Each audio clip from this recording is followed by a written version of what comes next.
Point అందరికీ మనందరికీ తెలుసు కొన్ని రోజుల క్రితం అమెరికా అధ్యక్షుడు మన భారతదేశ ఆర్థిక వ్యవస్థని అవమానపరుస్తూ భారతదేశ ఆర్థిక వ్యవస్థ ఒక డెడ్ ఎకానమీ వాళ్ళతో మేము ట్రేడ్ చేయము అని చెప్పేసి మన భారత్ని అత్యంత హీనంగా అవమానపరచడం అయితే జరిగిందనమాట. అయితే దీనికి సమాధానంగా మన భారత ప్రభుత్వం స్పందించలేదు, కానీ మన భారత జీడిపియే స్పందించింది. అది ఎలానంటే రీసెంట్గా మన భారతదేశానికి సంబంధించిన 2025-26కు సంబంధించిన Q1 వృద్ధి ఫలితాలు, జీడిపి వృద్ధి ఫలితాలు అయితే రావడం జరిగింది.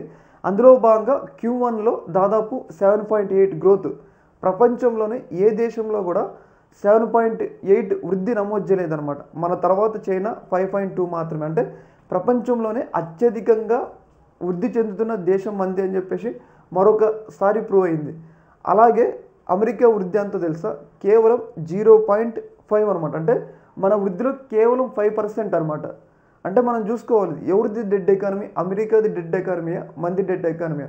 అయితే డొనాల్డ్ ట్రంప్ మన మీద చేసిన వ్యాఖ్యలకి మనం సమాధానం చెప్పకపోయినా మన అభివృద్ధే సమాధానం చెప్పిందని చెప్పేసి చాలామంది అభిప్రాయపడుతున్నారు. దాదాపు 7.2 అంటే ఇప్పుడు ఏ దేశం కూడా లేదు ప్రపంచంలో. ఆ స్థాయిలో మన వృద్ధి దూసుకుపోతుందంటే మనం అర్థం చేసుకోవచ్చు. ఒకవైపు ప్రపంచం మొత్తం మన వ్యతిరేకంగా డొనాల్డ్ ట్రంప్ మన మీద టారిఫ్లు విధించినా కానీ, మనం అనేక ఇబ్బందులు ఎదుర్కొంటున్నా కానీ మన వృద్ధి మాత్రం వేరే స్థాయికి వెళ్ళిపోతుందంటంలో ఎలాంటి సందేహం అయితే లేదనమాట.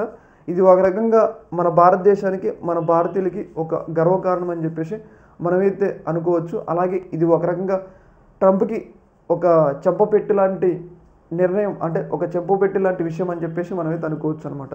ఈ యొక్క అంశంలో మీ యొక్క అభిప్రాయం కింద కామెంట్లో తెలియజేయండి. ఓకే మరి, థ్యాంక్ యూ.